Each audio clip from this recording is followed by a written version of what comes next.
Conor McGregor is inexperienced at losing. He's not used to losing. We saw something with him versus Nate Diaz, and I'm going to talk on that. And this is something that he could potentially get better at, or it's just something that is in you and that you can't necessarily control.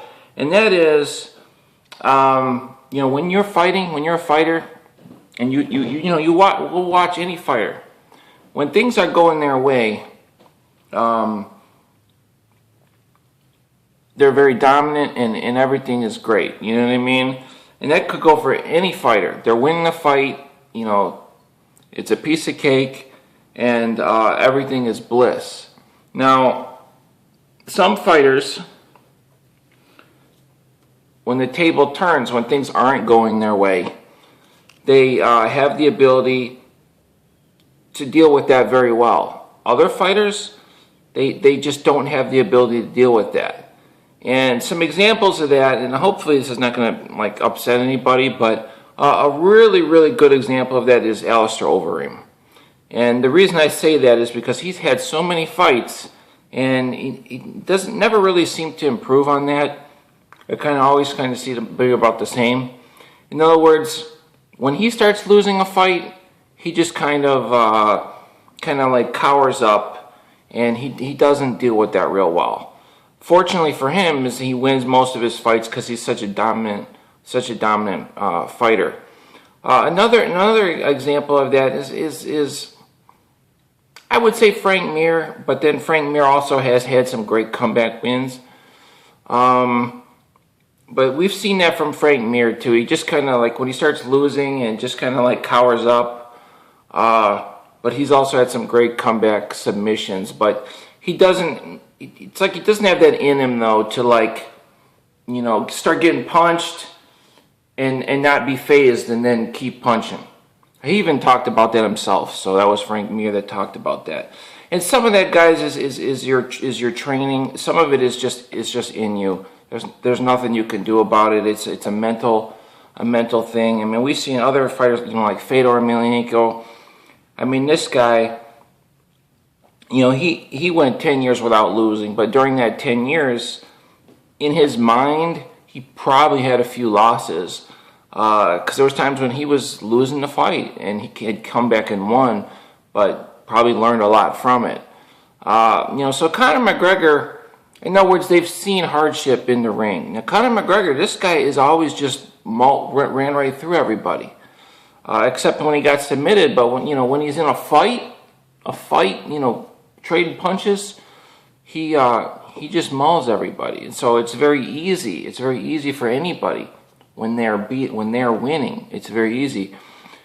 So we saw something from Conor that we've never seen before, and that's him start to take punches. Now, either he was really hurt, or his ability to mentally deal with, I got rocked and now I'm losing the fight, now I'm in trouble. And so did that happen? Is that what happened to him? I think it was a little both. I think he was in trouble, but his ability to deal with being in trouble, he's very inexperienced. It was completely new to him. Conor McGregor literally looked like an amateur in that realm of his fighting. And it's almost like him being so good was kind of detrimental to learning this aspect of fighting. And like I said, for some fighters, this is not something that you can teach or improve on. People are going to see that in Conor. And they're going to say, you know what? If I can get this guy hurt, he's going to cower up, he's going to go away, and he's easy to finish at that point. So it would be interesting to see if that is in fact true, or was he just hurt? You know what I mean? Or is he just inexperienced in something he can get better at? I kind of think that maybe he'll get slightly better at that, but I kind of think that that's something that's kind of naturally in a fighter. Your ability to deal with adversity in the cage. And So we'll just have to wait and see. But he definitely showed inexperience as far as that goes. Hopefully that makes some sense. We'll see how it plays out in the second fight. But see, he will be a little bit more mentally prepared. He'll probably think about, in his mind, in this Nate Diaz rematch, he'll be thinking about, okay, if I get hurt, what am I going to do to keep my head straight, to do what I need to do? Of course, there probably wasn't too much he could have done at that point. But I did see that nervousness, that he cowered up a little bit. I saw that from him. So we'll see if he improves on that in the second fight. He literally didn't know how to deal with it. I think in his mind, he just visualized winning, because that's all he ever did. But now Conor is going to have to visualize losing the fight. He's in a situation where he's losing. What can I mentally do to work through it? And yeah, we'll just have to wait and see, guys. I'll see you later.